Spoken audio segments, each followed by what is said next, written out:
Yang jadi lucu adalah si Pak Anies malah balik bertanya, kenapa kok tidak bansos yang ditanyakan.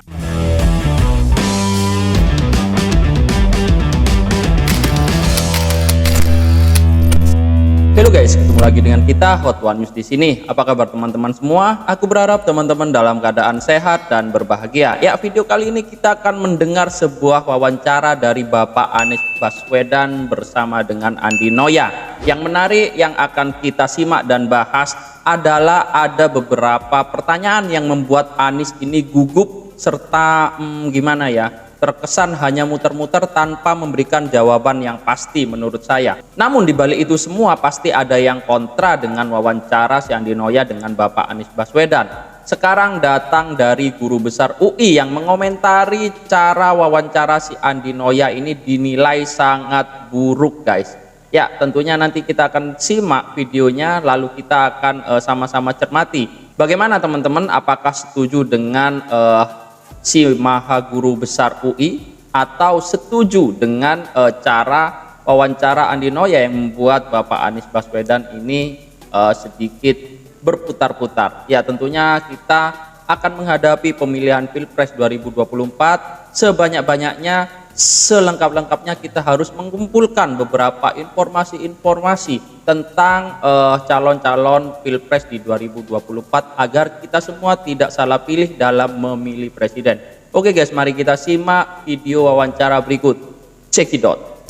Salah satu, 2, 3, 4, 5 alasan kenapa banyak orang khawatir Anda menjadi presiden, karena Anda akan menghentikan semua rencana-rencana yang sedang dijalankan dengan komitmen-komitmen tadi yang akan rusak di tangan Anda nanti.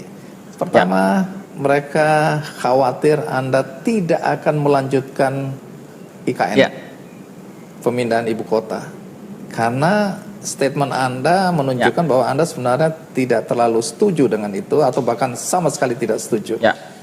Ketakutan ini mendasar atau tidak? Saya sudah tadi tunjukkan di Jakarta ya, bagaimana kita menghargai aturan hukum dan memberikan kepastian. Dan saya konsisten soal ini.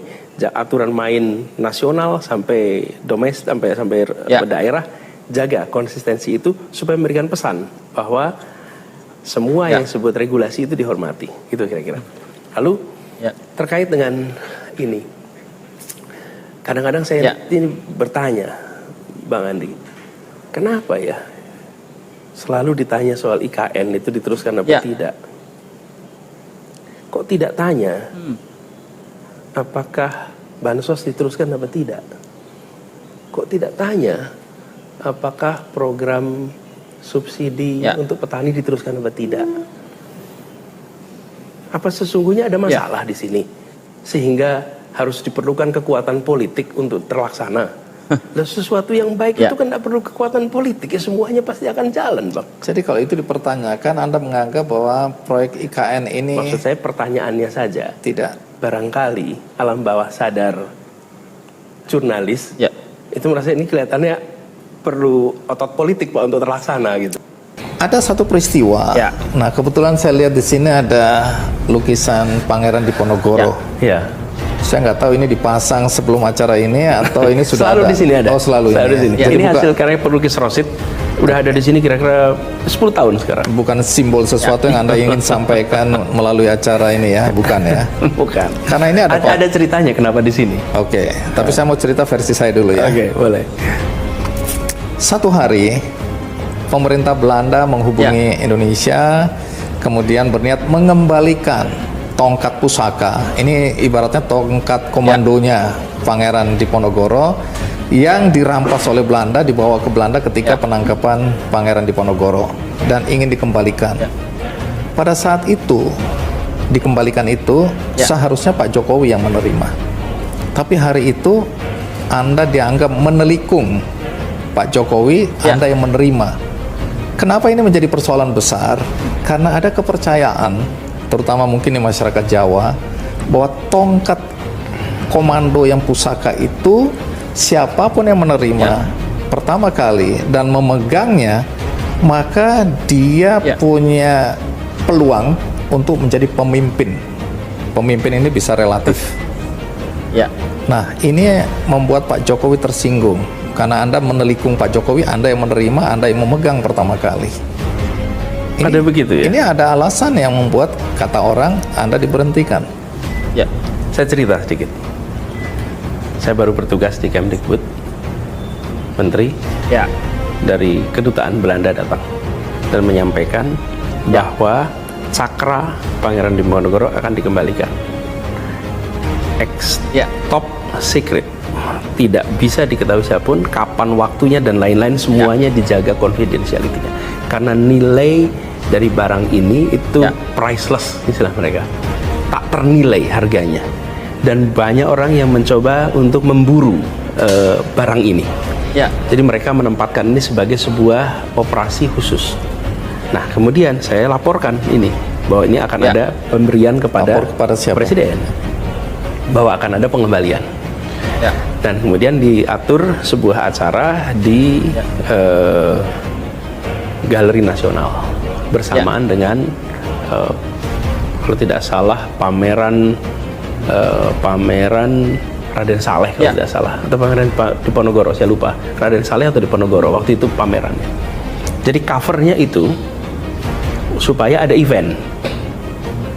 Kemudian cakra tadi dibawa, kita tidak tahu, pemerintah Belanda tidak memberitahu kepada kita penerbangan jam berapa, kapan, siapa, tidak ada yang tahu.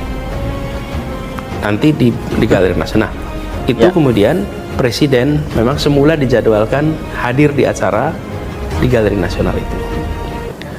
Kemudian sehari 2 hari sebelumnya Presiden ternyata ada acara ke Filipina, sehingga kegiatan yang semula harusnya dihadiri oleh Presiden menjadi diwakilkan kepada Mendikbud. Jadi saya mewakili Presiden menerima cakra. Artinya seizin Presiden. Jadi Anda tidak menelikung Presiden. Nah, karena itu saya mewakili di situ. Mewakili, ini adalah sebuah, dan itu biasa, Bapak Bang Andi. Ketika Presiden tidak hadir, ya otomatis menteri yang relevan hadir di situ. Ya, oke guys, itu tadi ya video wawancara si Andi Noya dengan Bapak Anies Baswedan yang menanyakan pertama-tama soal kelanjutan program IKN yang ditakutkan oleh banyak politisi dan sebagian besar rakyat Indonesia. Jika nantinya Pak Anies Baswedan ini terpilih, ditakutkan program-program yang baik termasuk program pemindahan ibu kota yaitu IKN, program IKN ini bisa dihentikan oleh Pak Anies Baswedan jika terpilih sebagai presiden. Namun setelah Pak Andi Noya ini bertanya, yang jadi lucu adalah si Pak Anies malah balik bertanya, kenapa kok tidak bansos yang ditanyakan, kenapa kok tidak yang ini ditanyakan. Ya, yang menurut saya sih tidak memberikan jawaban yang jawaban yang pasti gitu loh, masih muter-muter saja menurut saya. Namun dibalik itu semua ya ini hanya sekedar informasi buat teman-teman, sekedar data untuk teman-teman sehingga bisa membandingkan nantinya saat pemilihan presiden 2024. Kita harus pandai-pandai memilih atau mengumpulkan data serta informasi terkait calon-calon presiden di 2024 nanti. Salah satunya dengan media sosial yang seperti ini. Kita harus cermati, kita harus simak dengan seksama, serta kita juga cek kevalitan sumber beritanya agar kita semua tidak tersesat dalam pemilihan pilpres nantinya ya guys. Dan terkait dengan cara Andi Noya saat mewawancarai Anies Baswedan yang dikritik oleh Maha Guru Besar UI, ini memang ada ya guys ya. Saya telisik dari media online terpercaya, saya menemukan bahwasanya artikel ini ditulis oleh KBA News, di mana di dalam judul narasinya berbunyi demikian: Guru Besar Komunikasi UI, buruk cara Andi F. Noya mewawancarai Anies Baswedan. Entah buruknya dari sisi mana ya guys ya. Coba kita baca sedikit artikelnya dari KBA ini guys. Jika dia ingin melakukan konfirmasi terhadap info yang diterima, dia hanya berhak menanyakan tentang kebenaran info yang didapat, bukan menuding apalagi membuat tagline yang memojokkan seperti dosa-dosa Anies itu.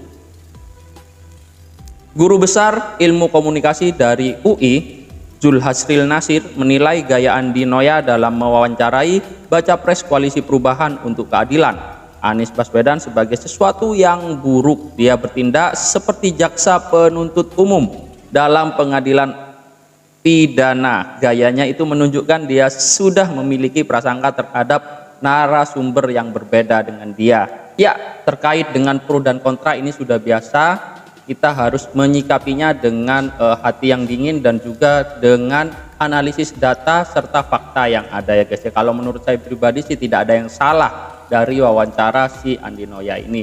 Ini membuktikan dan menambah informasi kita untuk baca pres di tahun 2024. Oke guys, teman-teman bisa ikut berpartisipasi di dalam kolom komentar mengenai berita ini, dan apakah teman-teman setuju jika Pak Anies Baswedan jadi presiden 2024 atau tidak? Teman-teman bisa ikut berpartisipasi di dalam kolom komentar. Cukup sekian pembahasan berita kali ini. Akhir kata, wassalamualaikum warahmatullahi wabarakatuh.